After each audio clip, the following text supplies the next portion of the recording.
Good evening, everyone. My name is Luke Forman from Curtin University.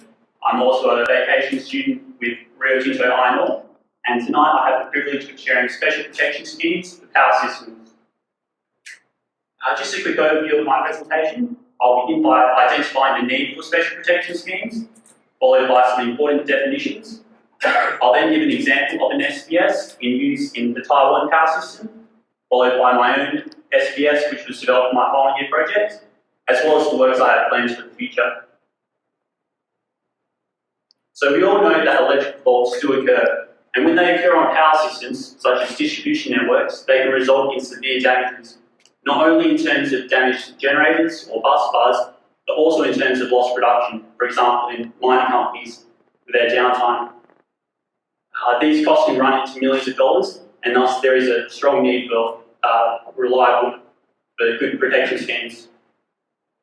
There is a need for reliable algorithms which can monitor key system parameters and mitigate the need for faults. And thus the solutions proposed in this presentation fall into the category of special protection schemes. This is the Rio Tinto distribution network in WA. We have 14 different mine sites throughout the Pilbara. Here at Caribou and Urili Mine Power Station, those are the two main sources of generation. And late in 2011, there was a single-phase ground fault between Brockman and Millstream. And usually this isn't a big deal. The conventional protection schemes, the distance relays, differential relays, will take care of the fault. But one of the reverse distance relays malfunctioned, and as such, there was a great outage in the Pilbara, and it even affected places such as Tom Price, even though it should have just been localised. This is data obtained from Network Manager, which was obtained in real time. It shows the frequency against time during the event of the fault. Here's the steady state condition. It's about 50 Hz, which is what it should be. But in the event of the fault, the frequency drops to about 49.5 Hz. So clearly, this is an abnormal system condition, and this information can be used in the development of a better protection scheme. So again, the SPS, or any special protection scheme, is designed to detect abnormal system conditions, and thereafter implement pre-planned remedial actions in order to increase the stability of the power system. These remedial actions can take many forms, for example, generator tripping, or load shedding, or some other system separation. This schematic is a general representation of a distribution network. The circles are generators, the vertical lines are bus bars, and the other lines are distribution lines. This rectangle here, the control center, is the guts of the SPS. We can see that the data from each of the generators and bus bars is being sent to this control center, and thereafter the reliability algorithms determine the remedial action. The system can be simplified into a two-system network, where we've got the non-critical machines on the left-hand side and the critical machines on the right-hand side. This model can be further simplified into the one machine infinite bus system, where we have the infinite bus here, which represents the external network, and this machine representing the critical machines. In order to ascertain system stability, the equal area criterion analysis was performed, and basically, if the area on the right-hand side exceeds the area on the left-hand side, then the system becomes unstable. Now onto my final year project. The key stakeholders for this project were Curtin University with the academic interest, Rio Tinto with the commercial interest, and the German company Dix Island, who developed the Power Factory software used in the project. The requirements for my algorithm were for it to be fast, reliable, and capable of monitoring a wide range of system parameters, including voltage, electrical frequency, and power angle. The specifications for my project are dependent upon the algorithm produced, but the most important one is the mitigation time. It has to be somewhere between 5 cycles and 10 cycles, which corresponds to 100 milliseconds and 200 milliseconds on a 50 Hz system. For my project, I investigated 3 separate problems and developed 3 separate algorithms. The first problem considers two faults on the distribution lines in separate locations. The second algorithm considered a three-phase fault on a generator, and the third was the unexpected loss of a distribution transformer. For the sake of my project, I had to make several assumptions. The first was the most severe fault type being a three-phase line-to-ground fault. The reactance to resistance ratio was assumed to be 10:1, which is consistent with most distribution lines. The AVR files, or the automatic voltage regulator files, and governor files were assumed to be developed correctly, and perfect communications was assumed amongst the SPS elements. In order to test the algorithms, I had to come up with some sort of test bench, and the test bench chosen for this project was the Warden-Hale 6-bus model. The Warden-Hale 6-bus model has 2 generators, 6 bus bars, and 3 loads, and was therefore sufficient for this project. Arbitrarily, I chose 2 of the loads to be critical. That's the load at bus 3 and bus 5, and the load at bus 6 was nominated to be non-critical. In order to verify the stability of the network, I had to execute a load flow.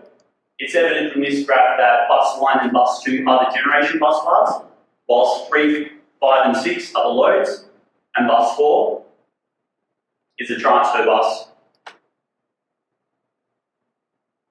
This schematic illustrates the algorithm I developed for the first problem. Basically, I've got 2 distribution lines being at fault. One here between bus 1 and bus 4, and another fault between bus 1 and bus 6. If the SPS is not in use, the system is able to restore to the steady state condition.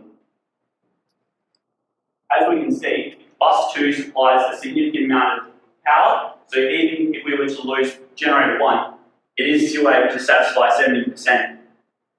However, if the SPS is in operation, by controlled load shedding and the utilisation of capacitor banks, we are able to satisfy 98% of the critical load. That's shown in this table here. Without the SPS in operation, only 7%, but with the SPS, at least 98%.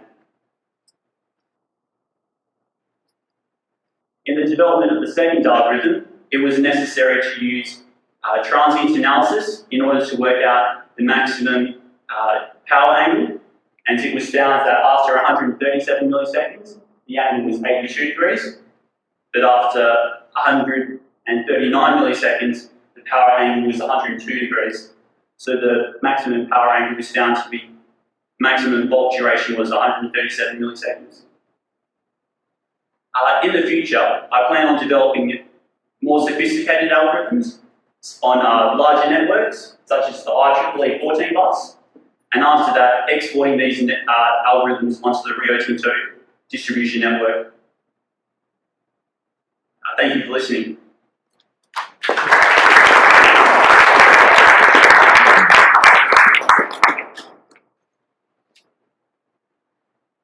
Yes? How close would the special protection system be to the actual faults? I imagine it has to be some sort of control signal that has to travel to somewhere to perform the correct action. And then with such small periods of time, I'm wondering if the speed of light becomes too slow. Yeah, speed is a major concern with SPS. Unlike conventional protection schemes or normal controls, it won't go through the Rio Tinto Operation Centre. It will be placed locally on the power system, and as such, when you're monitoring the bus bars or the loads or even the generators, we can access those values in real time. For conventional protection, usually we're good if it's in 100 milliseconds. So if the fault is, say, somewhere between 100 and 140, the SPS should be able to do its job.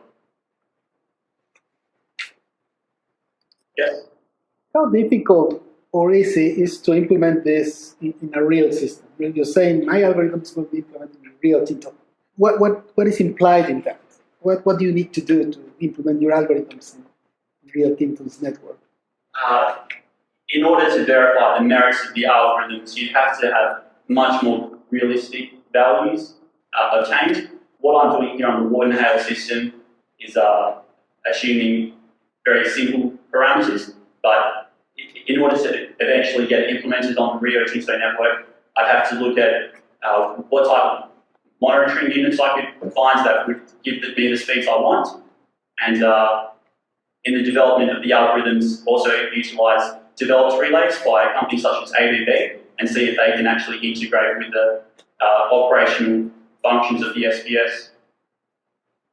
My question, sorry, if I may continue. It was about, it's just a piece of software you have to integrate into the big SCADA system.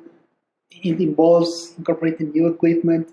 My concern is safety, you see. Yeah.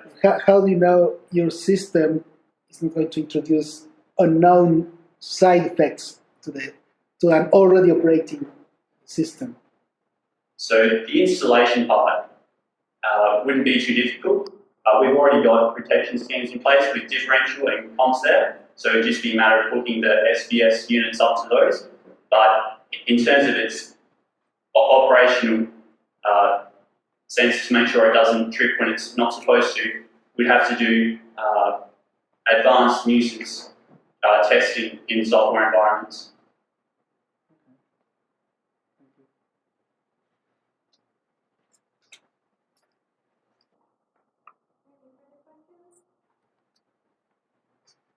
Let's thank our speaker one more time.